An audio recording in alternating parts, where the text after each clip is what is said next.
Voltamos com o estimado Pedro Lopes. Obrigado por ter vindo. Prazer é meu estar aqui. Pedro Lopes, quando eu tentei agendar com você algumas vezes, né? Você é muito ocupado, Brasília, São Paulo, Fetransesc, e hoje quando você chegava aqui, eu fiquei observando esse seu celular que não para de tocar. E é só negócio, negócio, negócio, e é trabalho, trabalho, trabalho. E aí eu percebi o quanto eu fui feliz, consegui agendar para trazer o estimado na cidade de Rio do Sul, na boca do povo, na Rede Bela Aliança Televisão, Fundação Osni José Gonçalves, que você teve uma passagem marcante no Rádio Catarinense aqui em Rio do Sul, na Mirador, e trazer aqui o Pedro Lopes, hoje como presidente da Fetransesc, mas como ex-diretor da CBF, como narrador esportivo, como um apaixonado pelo esporte, pelo futebol. É uma honra muito grande. Com uma agenda tão lotada, conseguir trazê-lo para gravar aqui numa sexta-feira. Você, um homem que não para no dia a dia. Eu deixei porque eu tinha um compromisso, tenho um compromisso com o Estado de Santa Catarina, tenho um compromisso aqui, especialmente com aqueles que estão próximos assim da minha relação, da minha amizade, da minha vida passada mesmo, né?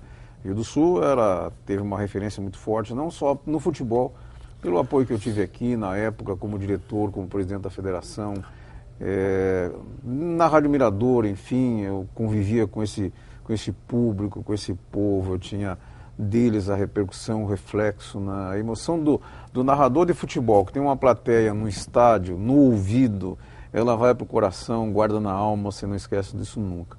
E eu tenho essa referência muito grande do estádio, do João Crique aqui lotado, do Juventus em grandes campanhas, do Osni com aquela paciência de nos aturar. Na época o problema eu morava em Blumenau, não era tão difícil vir para cá, não era o trânsito que nós estamos enfrentando hoje.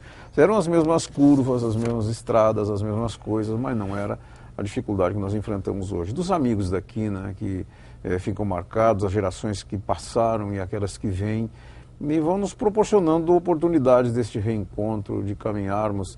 Eu tenho na referência do Alto Vale, dessa região todo o Artenir, que foi o primeiro grande amigo que nós tivemos aqui, mas estava lembrando do Nelson Morro, estava lembrando do Ferro, que eu vi há pouco, nós falar, o Ferro, que também nunca mais vi o Ferro, do Danilo, né, do Heitor Ché. Depois eu convivi muito com ele na secretaria, ele estava na secretaria na época, foi para lá e algumas vezes nos encontramos, né? E depois do Jailson, agora com o Obus, essa figura extraordinária que também está administrando a cidade de Rio do Sul. Isso tudo começou pelo esporte. Eu sempre digo que a minha vida foi pautada pelo esporte. Tudo que eu consegui, eu fiz pelo esporte. Eu vim para Santa Catarina pelo esporte, porque eu vim para a Rádio Cultura de Joinville com o Jota em 63, lá para narrar. E depois a vida me levou a ser fiscal da Fazenda. Eu fui 35 anos auditor da Fazenda Estadual.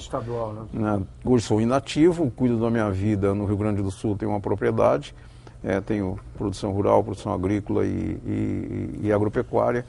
E paralelo a isso, eu imaginava meus filhos criados, tenho 2 filhos, e a minha ideia era quando tudo isso passasse, me aposentasse na fazenda, eu ia morar em Balneário, que é onde eu moro, e ia cuidar das minhas coisas lá no Rio Grande.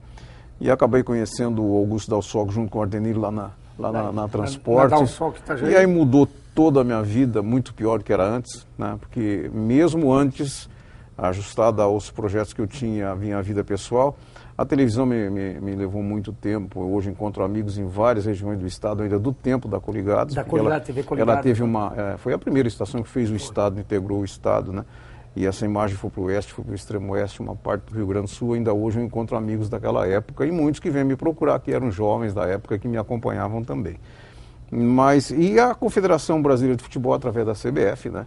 Ali foi, sim, o grande salto para conhecer algumas áreas, algumas regiões do mundo, convivendo com a Seleção Brasileira de 86, nós tivemos na Copa do México, do futebol, né? Assim, né? Eu aprendi a conviver ali dentro, depois voltei para formar a segunda geração, que foi a que veio do Romário, do Bebeto, do Dunga, todo esse povo que começou comigo em 87, na Seleção Brasileira também, que hoje estão por aí. Outro dia eu revivi essa história com o Dunga, com o Ricardo Rocha, com o Raí, que eu encontro às vezes, com o Falcão, que muitas vezes a gente se encontra por aí. Quer dizer, você marca aquela amizade e ela fica para sempre, porque o esporte é realmente disso aí, né? E eu sempre falo para os amigos que todo esse patrimônio que a vida me deu, principalmente do esporte, essa relação de amizade, agora também no transporte, é um patrimônio pessoal, eu não transfiro isso para meus filhos, não transfiro para ninguém, porque não há como fazer. Mas as amizades, esse respeito que eu sempre tive pela sociedade me leva hoje a ter essa relação tão livre em qualquer lugar onde eu chego. O esporte realmente é uma coisa fantástica, né? Um cara que não faz amizade no esporte, ele é um cara intragável. É impossível não fazer amizade exato, no esporte. E mesmo não querendo fugir, eu hoje presido o Conselho Estadual do Desporto, né? Desde que o Renan saiu, eu era vice com ele no Conselho, depois ele saiu, e dali para frente, junto com o Gilmar Quinese, que é o secretário, com o governador Luiz Henrique, nós vamos cuidando dessas ações do desporto. O esporte tem a sua relação muito forte, o Conselho é quem planeja o esporte de Santa Catarina, entrega ao secretário, discute com o secretário, leva a proposta de governo a todo o Estado. E eu quero depois, durante o programa, Pedro, evidentemente que esse assunto, esporte, CBF, narrador, essa coisa tão envolvente, porque o futebol ele é muito envolvente. Então não é objeto do programa, o objeto do programa é BR-470, FETRANSESC, é o que nós vamos tratar agora, mas eu vou tentar trabalhar o programa de 1h15, 1h20 de gravação, para que a gente possa deixar aí uma meia hora para a gente tricotar sobre a saudade do nosso futebol profissional daqui, sobre a sua passagem CBF, enfim, o futebol atual, Copa do Mundo que está aí, está pertinho, enfim, que são coisas que o povo com certeza tem curiosidade, porque você é do meio. Agora, sabe o que eu digo, rapaz? Eu às vezes falo em casa, né, para minha mulher, digo, olha, a minha vontade, eu tenho planejado fazer rádio. Não digo que voltar a narrar, né? Porque eu fui procurado, depois que eu parei uns 3 anos, porque eu não pude compartilhar a agenda. Se desse ter ajustado a agenda, eu já narrando futebol até hoje, que eu narrei 45 anos. E me dá saudade, né? Eu ouço todos os rádios domingo, eu ganhei um radinho de presente hoje, aquele é meu companheiro, porque eu fico ouvindo a tropa toda, né? Aqueles que começaram comigo como repórter, que hoje são narradores e tudo. Mas eu sempre digo em casa, assim, eu tenho vontade de voltar a fazer um programa de rádio, nem que fosse um dia por semana, um programa geral, porque pela experiência e pelo conhecimento, eu vejo hoje aqueles que têm os programas, que o rádio deixa muito de ser musical para ser muito de ser jornalístico, né? A facilidade da comunicação, o telefone, facilitou muito, né? Se eu vou contar a história aqui das transmissões de jogo lá em Criciúma com o Metropol, se eu vou contar lá de Videira, quando eu fui lá com a América na transmissão que o Perdigão foi campeão, vocês imaginam o que é hoje você fazer uma transmissão por telefone, né? Você faz por um celular hoje em qualquer lugar que você estiver. Na época não, você tinha até fazer ligação pelos fios da cerca de arame, mas isso é para depois. Isso é para depois. Por isso que eu quero ver se der tempo, né? Se der tempo, mas vamos fazer de tudo para dar tempo. Pedro Lopes, FETRANSESC. O que somos? O que é a FETRANSESC? É a federação que trata da carga pesada do sul do Brasil. Enfim, mas vamos falar um pouquinho da FETRANSESC para depois nós chegar.